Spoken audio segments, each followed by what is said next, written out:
Hello everyone, मैं रिया पटवा आज आपके लिए लाई हूँ इम्यूनिटी बूस्टर जूस।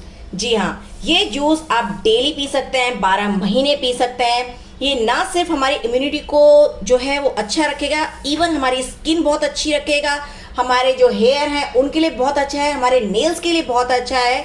ये हर तरीके से हमारे लिए अच्छा है। हमें इससे विटामिन सी मिलता है, डी मिलेगा, और ये हमारी बॉडी के लिए, हमारी हेल्थ के लिए बहुत अच्छा है, बहुत बेनिफिशियल है।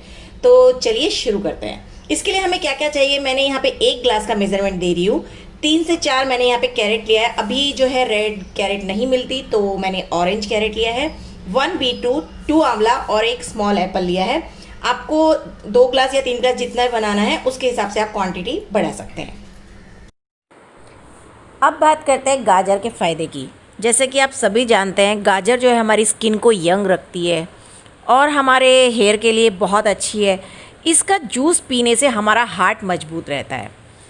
आंवले की अगर बात करें तो उसके क्या फ़ायदे क्या नुकसान, ये तो बस कहना ही गलत है कि उसके कोई नुकसान है। उसके दुनिया भर के फ़ायदे हैं। आंवले को आप किसी भी फॉर्म में ले सकते हैं, चाहे वो सूखा हो चाहे वो ताज़ा हो। ताज़े आंवले के जूस पीने से ना सिर्फ बाल काले और घने रहते हैं, बल्कि आपकी स्किन को भी बहुत यंग रखता है। आपकी स्किन की जो झुर्रियाँ हैं उनको दूर करता है। हार्ट के लिए बहुत अच्छा है। आंवले में भरपूर मात्रा में एंटीऑक्सीडेंट होता है जो हमारे शरीर के लिए बहुत अच्छा रहता है।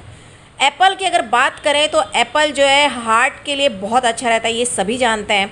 अस्थमा से बचाता है, हमारे लीवर को साफ़ करता है, कोलेस्ट्रॉल कम करता है, हमारी हड्डियों को मजबूत करता है, कैंसर से बचाता है, कब्ज से भी हमें बचाता है। अब अगर हम बात करें चुकंदर की यानी बीट रूट की, तो बस क्या कहने बीट रूट के जूस पीने से जहाँ खून बढ़ता है वहीं हमारे स्किन पर एक ऐसी शाइनिंग, ऐसा ग्लो देता है जिसके क्या कहने। आप एक बार इस जूस को बनाकर पिए और फिर देखिए 8 से 10 दिन में आपके चेहरे की रंगत एकदम निखर जाएगी। आपको इसे सुबह में खाली पेट पीना है। अगर आपको मेरा ये जूस की रेसिपी पसंद आई है तो मेरे चैनल को लाइक कर दीजिए, सब्सक्राइब कर दीजिए और बेल आइकन जरूर दबाइए।